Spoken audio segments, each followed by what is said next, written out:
Hello folks, and welcome to F1 Live, your post-race show, coming to you live from the paddock here in Monaco. That man, hello Valtteri, Sergio Perez is your race winner, a first-time winner here on the streets of Monte Carlo. It looked like it was all going Charles Leclerc's way until Ferrari, well, I think, Felipe Massa, I can bring you in. Ferrari bungled the strategy a little bit for Charles Leclerc, not even on the podium today. Yeah, it's a bit shame, for Charles starting on the pole, dominate the race in the wet. It was a quite difficult race, situation at that moment. And then everything changed, when you need to take the decision. I stop and I don't stop. They took the decision to stop, change the tires, keep the intermediate tires, and then everything changed. So his chance just disappeared for having still the race on his hand to win at home. And you know how frustrating he will be.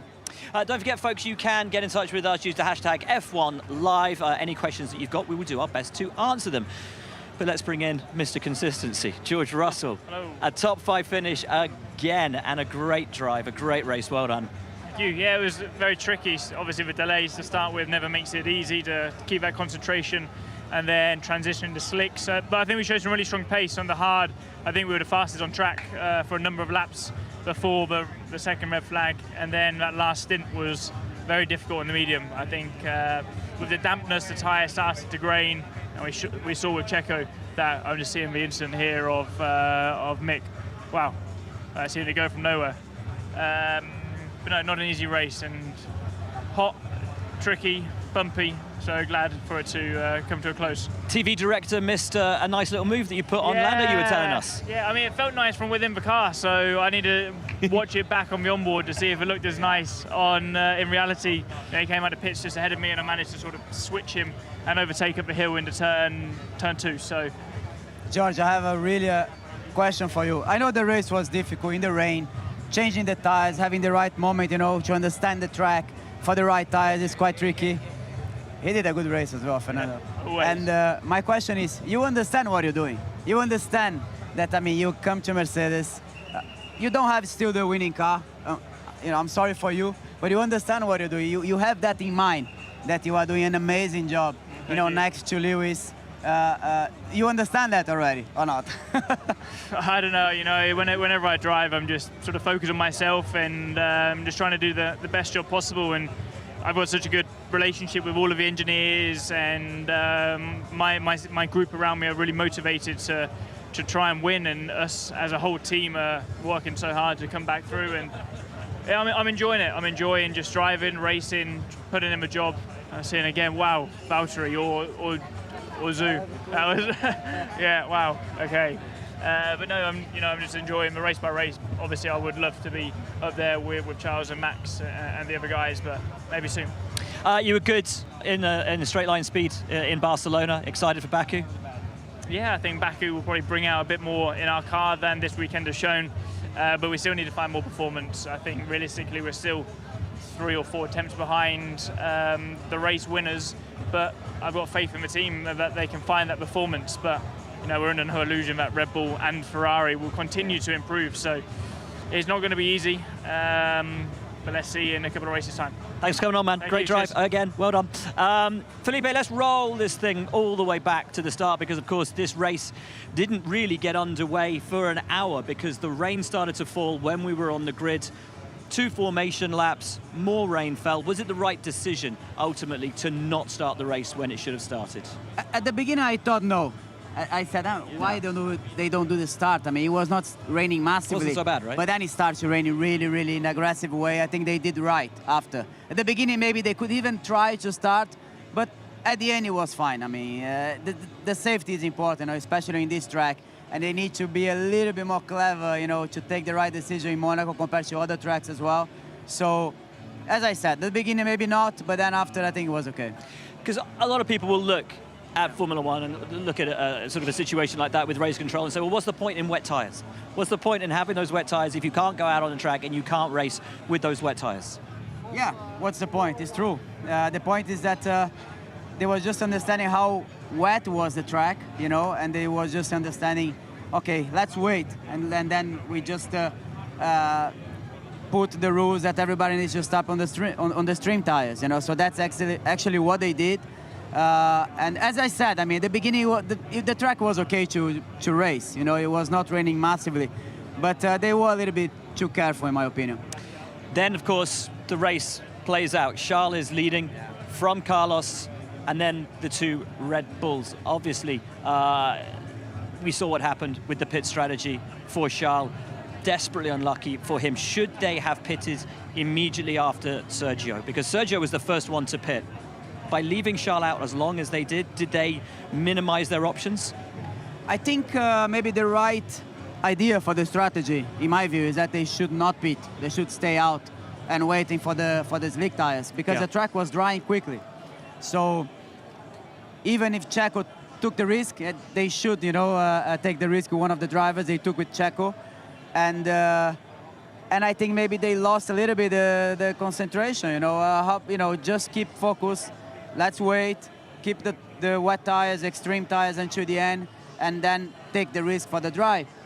Which it was also, some drivers took the risk a little bit early, you know, for the drive. So you know somebody will try, you know, and change the tires before you, you know. Because Pierre changing onto the intermediate was so fast and pulling off beautiful overtaking moves we don't normally see in Monaco. He was driving great. Did that maybe go into their mind of the intermediate is the right tire to be on right now? We can't afford to wait for the slick to come in. Yeah, and he's also give the decision to Red Bull, let's risk, let's do the same. But then Ferrari, or you risk straight away, or you don't do it. I mean, and then you wait until the moment to go for the slicks. And I think there was maybe two little mistakes, you know, one with Charles, maybe another one for Sainz. Maybe he had a traffic or not, but they both lost the position. Well, here's the man that we were just talking about. Pierre, I know that you wanted some points today, but hell of a drive on the intermediates, pulling off moves that we don't normally see around the streets of Monaco. Did you enjoy it, even if it wasn't a day for points? Yeah, I mean, I must say I enjoyed a lot. The race was really entertaining and exciting inside the car. I mean, on first lap, I was like, I don't want to stay behind these guys, so you know, I'd rather try something different. As soon as I came out of the pit lane, I thought this was the worst idea I ever had, because I was sliding, I was all over the place, everywhere. But yeah, we had to make it work, and we managed to pass some cars. And you know how hard it is when you put the car there. It seems like gigantic, and there is no space. But tried to do everything I could, and we managed to put some pretty good moves. You took the risk because it was tough to race at the beginning, slippery, or maybe I am behind anyway. I just stop and take the risk. And as I will said, you did amazing overtake. It's really nice for Monaco, which is not normal. We know, I mean, you had a good difference, a big difference in the tires. But you did a very, very good race, so congratulations. Thank you. Thank you. No, it was tough. I'm just, you know, I feel quite sad not to score a point, because all weekend we've shown such a good pace, practice, all practice we were right up there, and this year is more difficult than last year. So I knew this was a weekend where there was big points possible on the table, and in the end yesterday we got it completely wrong, which cost us heavily. But you know, at least today I have a bit of a smile after this entertaining race, and driving these cars on these slippery conditions around Monaco is fun, and I must say I took a lot of pleasure, and it was fun. Would you have liked to race in the rain, or was there too much rain at the start? I would have liked if I would have been on pole. From P17, I clearly didn't want to, because I was driving blind. It was basically like someone's putting their hand on my eyes. Oh, wow. And it wasn't so fun. So I think they made the right call, and yeah, in the end, I think the race was pretty cool. Lovely stuff. Good luck in Baku. Thanks you. so much, man. Appreciate that. He had a great day. Once again, ultimately lost out in qualifying because they just didn't get him out in time. Didn't make the cut off to the checkered flag. Without that, could have been Q3. Could have been top 10. Should have been top 10. For sure, he was really quick the whole weekend. Qualifying didn't work well because maybe the strategy, the red flag, things is not working the perfect way. But I mean, the performance he's showing since long time already is unbelievable. He needs a good car, because he's showing that he can drive a top car. He's showing that he can fight even for victories. He's too good not to be in a top car, isn't he? Yuki Tsunoda, meanwhile, had a bit of a difficult day. Went off at turn 1 quite often. Got a bit of a warning about that, I think, as well. He's coming on in leaps and bounds, but I think maybe just a slightly difficult off weekend for him. I think maybe he's missing a bit of consistency, because some tracks he shows the speed. He's really competitive. He shows that he's able to do good qualified, even sometimes a good race, good overtakings, but I mean consistency, you know how important is consistency in Formula One. Absolutely. So to run down the order, it was Perez who took the race to win. Carlos Sainz, P2, Max Verstappen. We haven't really spoken about Max or Charles yet today. There is Max Verstappen behind us. Third place for Max today means he extends his championship lead, 9 points now over Charles Leclerc. And when you think, a couple of races ago, he was 46 points behind in the championship. It's been an amazing turnaround. It's been amazing. He did an amazing job last race, overtaking, you know, really aggressive. And this weekend, he was a little bit different. He was not so quick in all of the sessions. Checo was really, really, you know, strong, quicker than him most of the sessions. And I saw different Max Verstappen in the race today. So we didn't see him taking any decision, any risk. And maybe he was thinking about points today, which is not normal for his driver style. I thought he was going to do a Hail Mary, all tires locked up into the chicane on the last lap. As you said, very cool, very measured, very calm. He raced today for the points. Yeah. Daniel Ricciardo couldn't race today for the points. This weekend has been another miserable one for him, a crash in practice. Where has the Daniel Ricciardo that we know gone? I don't know. I think, sometimes you need, we need to see his smile again, so he needs to enjoy. I had also time, in Ferrari that it was tricky, you just not, looks like every moment something wrong is happen, and maybe you cannot concentrate in the right way, maybe you're not relaxed and happy. And you know how George Russell was saying, I'm happy, I'm enjoying, I mean, things are easy, and you need to be happy, you need to enjoy the relationship with the team, and maybe he's just needing to get the smile back and enjoy. How much more difficult is it to enjoy your racing when comments are coming out in the press from the team boss, from Zach Brown, saying there are mechanisms in the contract, as there are in all contracts with Daniel, there's no guarantees for next year. Daniel saying we need to have a talk about next year. How hard is that then to enjoy? I think, when you are in the level of Daniel Ricciardo, he's an amazing driver. I mean, the level he has as a driver is really high, it's unbelievable. So he cannot be worried for these talks, because these talks are small compared to what you can do in the track. So you need to concentrate in what you need to do in the track. You need to concentrate that if I have the contract or not for next year, doesn't matter. You need to put that inside. This is not the problem to worry. Yeah. The problem is different. It's to understand how to be happy and how to enjoy, to give the result, So leave all of that to your leave manager. all of the things away, but just get back to racing. Get back to the happiness. Talking about happiness and great racing, this guy, he's not well still. 2 races in a row. He had tonsillitis last week in Barcelona, still suffering from it this weekend. 2 brilliant performances, and again today those last few laps, fastest lap of the race, finished 0.2 behind George Russell. Great drive again from a guy who's not at 100%. Can you imagine how he will be when he will be well? At 100%, I know, right? It's crazy, it's crazy. But he's doing a phenomenal job. He's doing a phenomenal job since also years already, showing that he's a top talent. The speed he has, easy. He's really driving. We're talking about you. We're talking about you. I can see myself. Okay. I'd grab a microphone. In here. Great job today Thank you. again, and I know you're still not at 100%. How tough was it out there? Very. I'm sure this guy knows, but the wet in a Formula One car around here is one of the scariest things I've ever done in my life. Every time you brake, you think, it's over. I'm in the wall.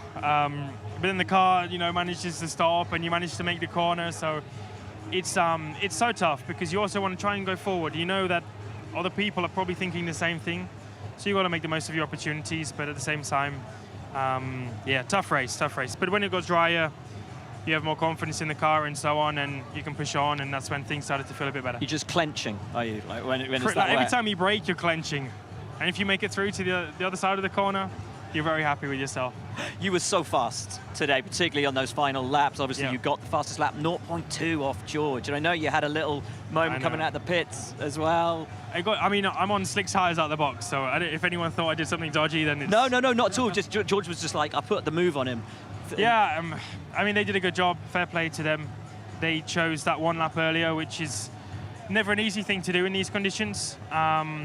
but it's something that it swings and roundabouts with these conditions and making the pit stops. One time you can go one lap too early, you lose a position, you look like an idiot.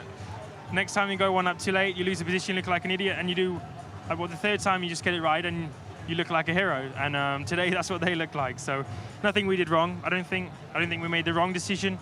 It's just the timing was a little bit off, and I paid the price for that. But I'm happy with 6th. I got fastest lap, so still made the points up for that, and it was still a good day. You can now actually go and rest and relax, sleep, and get yourself better, catch up on all the sleep. Actually, we were you've saying lost. that you were not 100% well No. from Barcelona and here.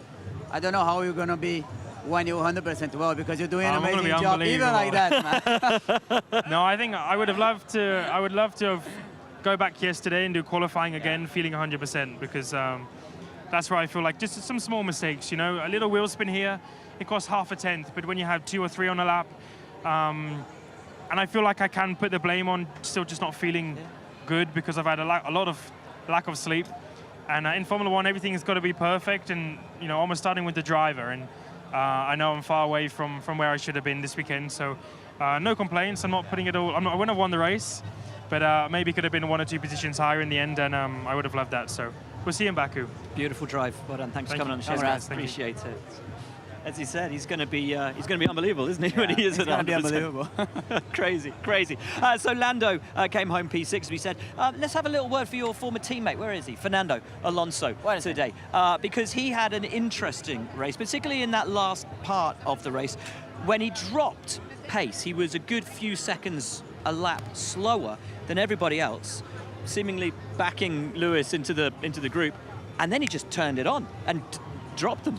You know, when you are a driver experienced like him, he understands everything about Monaco. He understands everything about the car, about the tires, and especially when you have Lewis Hamilton. When you watch the mirrors, Lewis Hamilton is behind you. We know Fernando. You know, I mean, he would do everything to be in front of Lewis, and sometimes even he was like slowing down a bit, and then pushing again. So I also spoke to him. He said, I'm feel a little bit old, you know, to have 4 hours race like this, you know, and then it rain, dry. So, but he's doing an amazing job, you know, putting the experience, but also show, you know, the job he has and who is Fernando Alonso, you know, especially when Lewis Hamilton is behind you. You know? Absolutely. So it was Fernando P7, Lewis P8, then Valtteri Bottas 9th, Sebastian Vettel 10th, rounding out the points. Now, some interesting calls from the race direction today. One of them, Sergio Perez was being investigated for pit exit. Turned out it wasn't Sergio, it was Max Verstappen, but we never heard anything further about that. I know that Alan McNish, you're up in the comms box, mate, and you've been having a little look at this in some more detail. What did you make of it, Alan?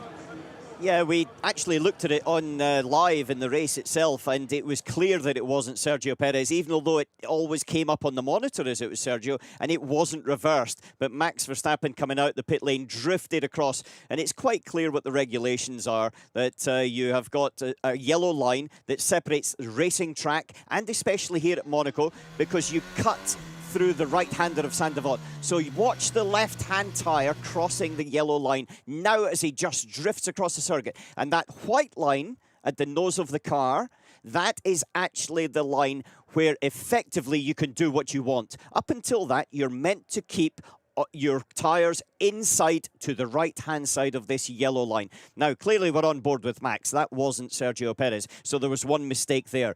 But there's a lot of people surprised this wasn't investigated further. And certainly from this angle, it does look as if it's a little bit marginal. I suppose there's 2 caveats on this. One is that we're looking from one camera angle, and we're looking from a very different perspective. And the second thing is that the stewards would look at it from different camera angles, and also looking back down towards Sainte Devote, and cameras that we don't actually have.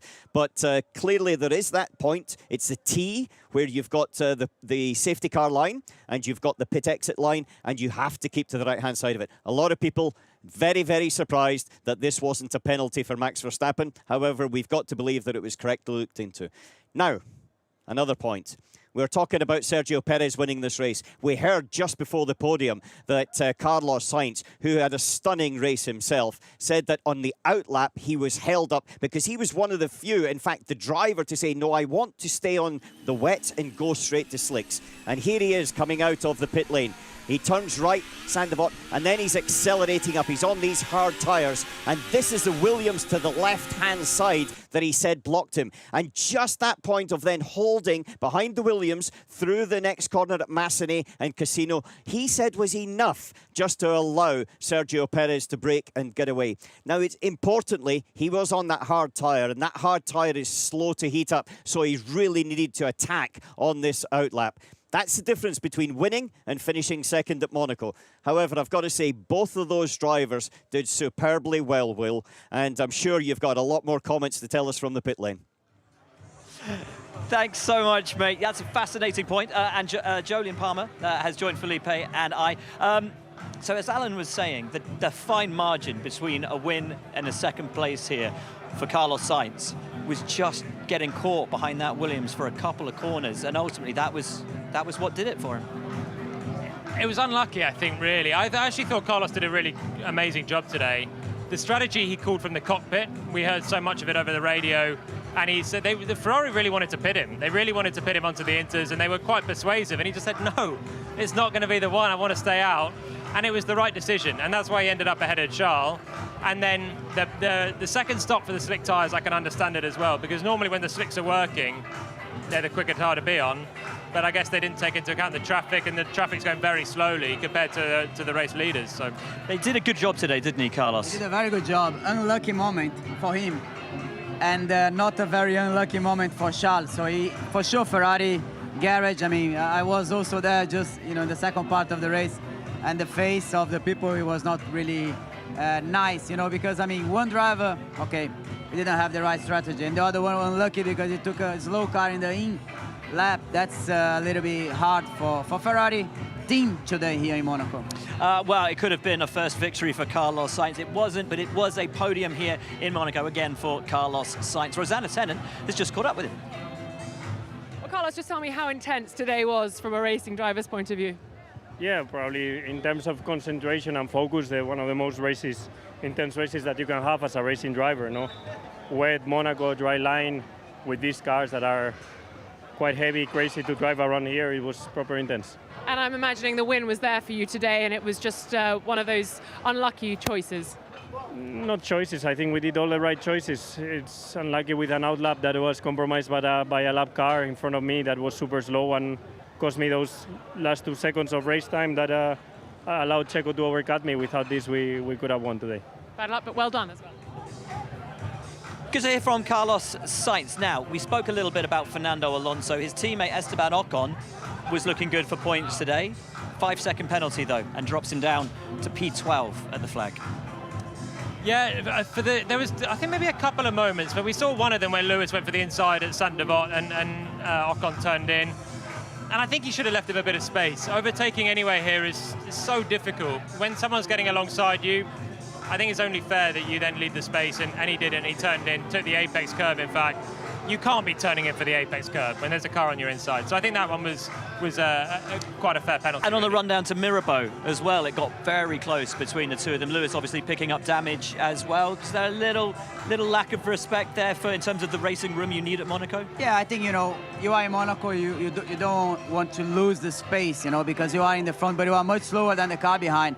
But I agree. I think, he deserved the penalty and, lost some points, which is quite a shame for Monaco race at the end. Yeah, and it brought Sebastian Vettel up into the points. Aston Martin will be, I guess, happy-ish with a point. It's still nowhere near where they want to be, but Seb had a good weekend. Yeah, he had a good race. I think he made a mistake and went straight on one time into turn one, so that's quite a significant error in the race. But he still had good pace apart from that. They did the early pit stop with the Inters and then did the pit stop again. It was okay for Aston Martin, but not much more than that. But Seb maybe a bit of experience then pulling through and making up for that little mistake. Absolutely. Let's hear from Sebastian Vettel now. Hey Sebastian, you nabbed a point in the end, but is that satisfying considering that moment, I think, in that first section? We don't go back empty-handed, so I guess it was a decent recovery. We had an issue or some issues in the beginning of the race. I had a excursion in the first corner, really struggling on the extreme wets, and after that I think we tried to do what we can and happy to score a point at the end, but yeah, I was hoping that we can maybe extract a bit more. Does the car feel better when you moved on to the slick tyres? Today was a race of, I think anything could have happened, so in the end not very much happened, so it's a bit of a surprise, but yeah, I guess it's good to, as I said, at least go away and grab a point. Party is in full swing over at the Red Bull Floater home. Not such happy faces, as Felipe was telling us, down at Ferrari. And I know Sam Collins back at F1 HQ is going to love delving into the pit strategy that ultimately took that potential win from Charles and handed it to Sergio Perez and Red Bull Racing on a plate. Will, if you're like me and you want to be a backseat sort of pit strategy manager, you would be shouting at your screen. Ferrari made a massive mistake on about lap 17. Sergio Perez had come into the pits and changed to intermediates. That should have been a massive warning flag to Ferrari that they needed to do the same with Charles Leclerc. Leclerc had built up enough of an advantage over Lando Norris that he could have pitted and changed tyres onto the intermediates, same as Perez, and come back out on track ahead of Perez and all of the other cars, who then couldn't stop because Lando Norris would have got into the mix. But then when they finally did make the decision to pit Leclerc, it all went a bit wrong because he'd already lost track position at this point to, well, both of the Red Bulls and his teammate to go to slicks. Then they made a decision on the pit in. They were calling Charles Leclerc in. Then they realised they hadn't got a big enough gap. Then he lost even more time because he had to wait for Sainz to come out of the pits. It was a complete breakdown of team communication. Red Bull, on the other hand, they grabbed every single opportunity. They double-stacked their cars perfectly, Perez getting out in front of Verstappen, and it all worked out really, really well for the Red Bull team. So Ferrari should be going away from this Grand Prix having a long, hard think about their communication on the pit wall and back to the Maranello base, but also who was looking at that data. It was blindingly obvious that there was a pit window open for Charles Leclerc, and if he didn't stop, Sergio Perez was absolutely going to eat him up on track. And that's exactly what happened. And not only did that decision cost Leclerc the lead of the race, it also cost him a shot at the podium. And that was really, really unfortunate for the Monegasque driver. Still, at least he finished the Grand Prix. Back to you, Will. Thank you so much, Sam. We have repositioned ourselves onto the roof. It's quite nice up here. And they've just turned the music off at Red Bull, so we didn't need to move after all. The race. Red flag. Big crash for Mick Schumacher. Who wants to take this first? I was really, really scared when I saw the car from Mick completely in half. And they were not showing him. So I was thinking so many things in my mind, you have no idea. And then when I saw him, I was really relieved that he was going out of the car, because when I saw the car for the first time, the crash looks a lot stronger than how it was. Joan, it was a big shunt. They're never small shunts here in Monaco. No, I agree that the effect of the crash seemed bigger than the actual impact of the crash. So it was great that Mick was okay. Obviously, the rear end came completely away from the car, which looks very dramatic. And it's the second big one he's had this year. Yeah. We're only on round 7, and he already had the massive smash in Jeddah, and we were already thinking, oh no, what's happened to Mick? And then it happened again here. He's obviously pretty tough. But it's got to be shaking him up a little bit to have that. Really tricky conditions, and to be honest, the level of driving I thought was incredible through the field. Yeah. That you can have a race that was in such wet conditions. 2 guys went off even under the safety car when we started going. Stroll and Latifi found the wall, and I was thinking this is going to be carnage, and it really wasn't. But when you put the slicks on, especially a hard tyre, and you're coming through, and if you find a slightly greasy patch, and the cars are quite bouncy as well, you just have a moment of wheel spin, and you can do that. And Daniel Ricciardo did that already on Friday. Yeah. It's a driver error, but it's kind of, from my position, it's quite an understandable one that I'm surprised more people didn't make something similar, really. It's a disappointing day for Haas, obviously. Mick Schumacher, DNF. Also Kevin Magnussen, DNF, after a loss of water pressure. But on the Mick Schumacher crash, I know, Sam Collins, that we've had a question in on hashtag F1 Live. Yeah, we've had a question in from Shannon on hashtag F1 Live, and she asks, Schumacher's car being split in two, just an unusual accident, or did the car design this year play a role? It didn't seem that hard a hit. Well, 2 points there. It didn't seem that hard a hit in the footage we just saw there, but in the live F1 TV footage, a different angle of the accident was played out, and you saw the sheer violence of the impact. But the point is, the car is designed to split apart like that. The gearbox breaking away from the rear of the V6 block is really important. So you can see here, as the car hits the wall in the front, that's the front impact structure doing its job. But when it hit the barrier there, that's where the gearbox breaks away. There's just 4 mounting points. They're designed to break away to protect the driver from a larger impact. It also just dissipates some of that energy in the collision.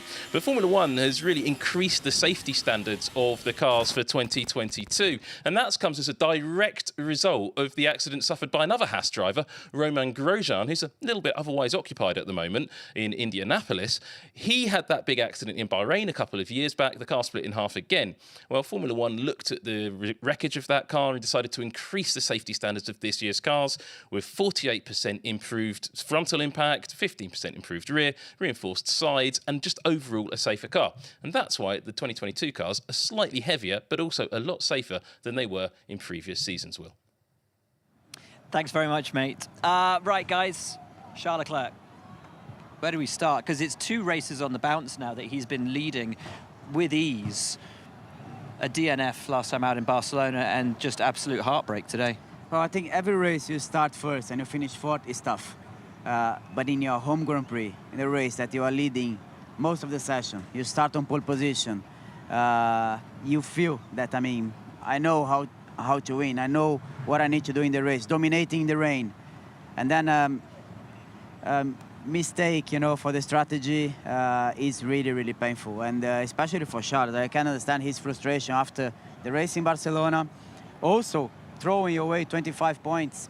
And you arrive here, home Grand Prix, everything is going really, really well. And then suddenly, it's quite tough. We heard on the radio after the race, he said, no words, this can't happen. He's right. Yeah, he really is. And especially for around here, you think the main job is actually Saturday in qualifying, which he did. And then you had probably like 80% chance of winning the race. And even on top of that, he was the best guy in the rain as well. So when you're on pole and then you have the pace in the rain, it's only the strategy that can get away. Do you guys know when the last time a team had a 1-2 in Monaco and they didn't win? No, tell me. It was 2008. Sorry. And it was Ferrari again. So harsh memories, Felipe. But it shows, you know, how important it is to be at the front. And through strategy, really, they lost it. We've been talking all season about how calm Ferrari have appeared this year. You were in the garage this afternoon for the second half of the race. Did it feel calm? It feels strange, you know, strange the feeling, you know, inside the garage, also from the mechanics. I was downstairs, so I didn't see the pit wall, you know, the face of the engineers and everybody that is taking, for sure, that decision. But you understand, I mean, when you do a mistake, you understand. You don't need to really say anything. So everybody understands at the same moment, you know. So, and that was actually the feeling. Because you made a mistake on the stretch in one drive and the other one has traffic, you know, in the in-lap and also lost the position. So maybe even if you win the race, you know, with Carlos, it would have been a little bit better, you know, to accept that mistakes. But you're not. He's finally finished a race here in Monaco, but not in the position he wanted. Let's hear from Charles Leclerc. Hey, Charles, I know you've scored points in your home race, but that obviously wasn't the result that you were hoping for. Just talk me through how you're feeling. It's a disaster today. The win was clearly in our hands. We had the performance, we had everything. I just don't really understand the call that I've had, and I need explanations for now. I couldn't do much. I was called just before the last corner, so couldn't react or ask for any information. But that was clearly the wrong choice. So yeah, we need to get better. Did you manage to have a chat to the team in between? Because there was obviously a couple of stoppages, or you just didn't want to talk about it? No, I used the in-between time just to calm myself down because, yeah, as you may have seen, I was pretty angry. Right, hard luck. It's important that you said he didn't go to seek any explanations in that time, in that red flag time. He just took himself off to calm himself down. He must have been fuming. Yeah, absolutely, because he did nothing wrong. And it's sometimes I had is when I was driving a strategy, and you just don't understand the logic of how you ended up there. And I think the pit stop that he took, that just put him behind Checo by a good chunk as well, it was the baffling one, really. The slick choice was, obviously that was the one that we heard the radio where they wanted him to pit and then they didn't in the end, and that was another bit of frustration. But from leading the race with a nice, comfortable gap to then lose the track position and guarantee yourself behind a Red Bull on the same tyre, that's the one that I think you, as a driver, you just can't understand how the pit wall have come to that decision. I think maybe for Ferrari, maybe just they felt the added pressure. I don't know what you think, Felipe, on the glamour of Monaco, having the Charles in the title fight, and it's his home race and he's winning. If they just felt the pressure, and then when Red Bull pitted for Inters, they panicked a bit there. Yeah, maybe. It's very difficult to say, exactly what he went to the mind of the engineers, the strategists, to take that decision. It's also true that Charles is not making any mistake during the whole season. He's just driving perfectly since the first race of the season. So, and it's frustrating, for everybody that, inside the team, you are a group of team, of people that work in trying to do the best. But the pressure you cannot have. The pressure doesn't help if you're really taking decision because of the pressure. You need to take decision because of the numbers, because of the right decision. And this is how it counts in Formula One. Well, the person who does make the decisions at Ferrari is Mattia Binotto. So why don't we hear his thoughts on what could have been a far better day for his team? Probably a difficult day in the office. Can you talk me through your decision-making this afternoon as a team? You're right. I think it's a difficult day as first because we were leading the race, and if I think that Charlie was leading the race and finishing fourth, so which means overall that some decisions were not the right one. No, we made some wrong decisions, putting him in the first position. Now, what happened? I think he was clearly leading the race with some margin. When I think we underestimated ourselves the pace and the speed of the intermediate tires, which took us by surprise. We should have called maybe Charles a lap earlier, or we should have left him outside at that stage, simply on extreme wet, protecting the position, waiting for the dry. So these are analyses that we will do all together with the drivers, try to understand why we took some decision and not others. But that will only make us, it will be, I think, a lesson learned and make us stronger for the future. But no doubt it's disappointment. It's disappointing because I think today we could have done better. How did you deal with Charles during that red flag period? We saw he was sort of quite keen to get out of the car and come and have a word. What was his first conversation with you, and what did you say to him? I obviously tried to stay calm, to be focused, head down, but it's not obvious. No, we are here in his hometown. He knew that he was doing well, and finally you are simply forced without any opportunity of overtaking. So for the race for him was certainly difficult. On top of that, I think he had some circumstances which were not in our favor, like heavy traffic on intermediate. I think that he lost an entire lap behind Albon when he was on solid blue flag, and that maybe cost him a ground on Max and position on Max. As well, I think that Carlos lost some time behind Latifi, where maybe he could have been ahead of Perez and have finally a victory for us today. So these are things, or the yellow line, exiting the pit lane of Red Bull, which for us still is fully unclear, and we are still seeking clarification from FIA. Okay, interesting. So one to watch on that. And then in terms of what you've learned about your car and the upgrades from Barcelona and here in Monaco, how are you expecting to go the next time out in Baku? I think that the upgrades of Spain were important and worked well in Spain.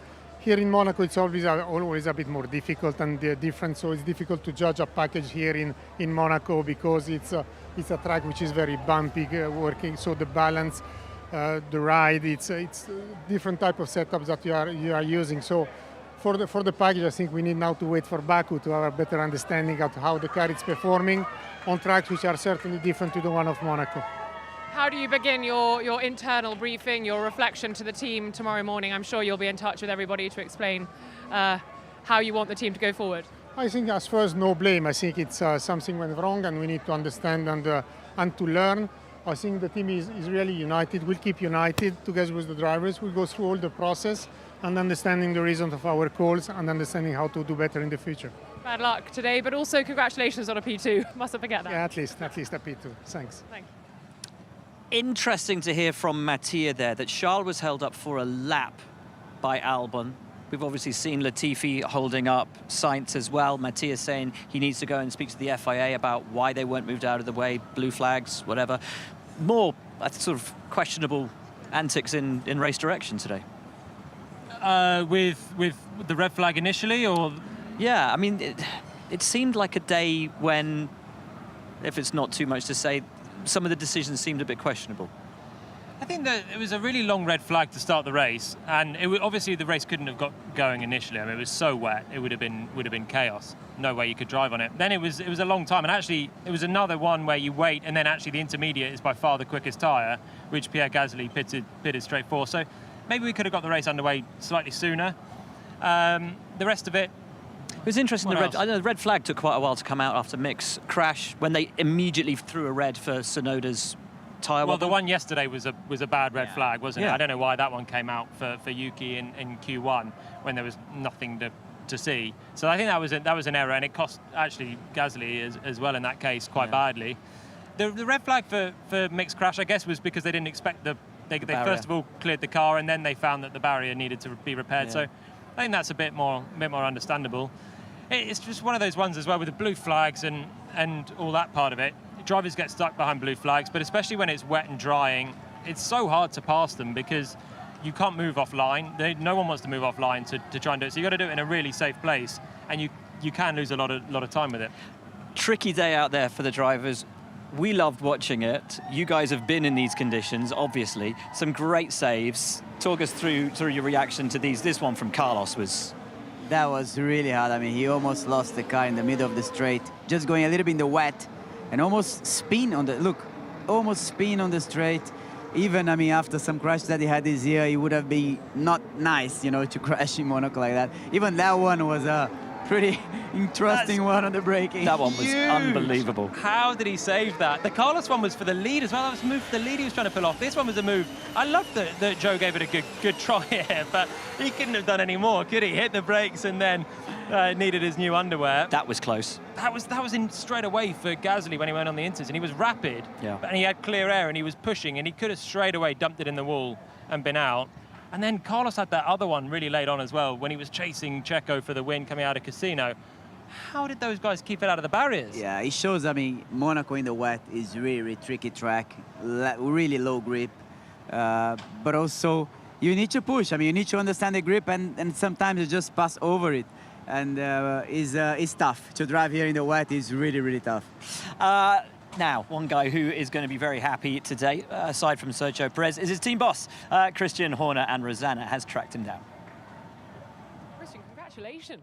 Thank you very much. You're working harder than them, but are they making it easier for you as well, those Ferrari guys? Look, I mean, it's very easy to make mistakes. I mean, we've been in that position, as well. They had a very fast car this weekend, but I think as a team, I think our race pace was right there, and I think, Checo, his outlap and his inlap going from the extremes into tyres, he did an amazing job and thoroughly deserved that victory today. And just talk me through the management of the team during that uncertainty at the start of the race, then during the race and the red flag period. How did you keep everyone calm and knowing where you're heading? It's just focusing on what the job in hand is, and there's so many distractions here. It's just a matter of everybody staying in the zone, and the whole team did incredibly well at that today, and everybody kept focused on the job in hand with the varying conditions, and great to get that victory. Well done, congratulations. Thank you. I wonder if Christian will end up in the swimming pool. I think Checo will probably end up in the swimming pool in not too much time. His teammate, Max Verstappen.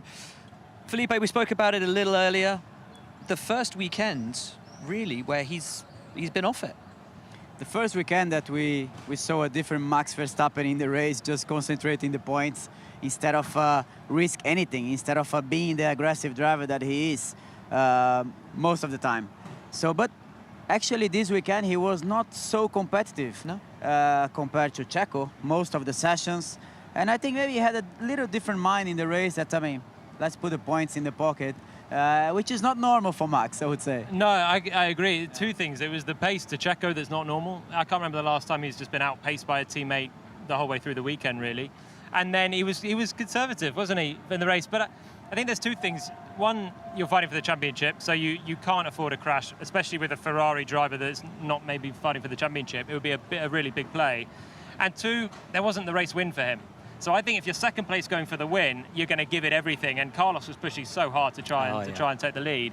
But if you're third going for second, it's a podium or a podium. Is the win that everyone wants. And it was just and a he was little ahead bit of too far. Leclerc as well, so he's going to extend his championship lead. Yeah, it's a great result for actually quite an off weekend for Max, I think. Yeah, absolutely. Let's hear from Max now.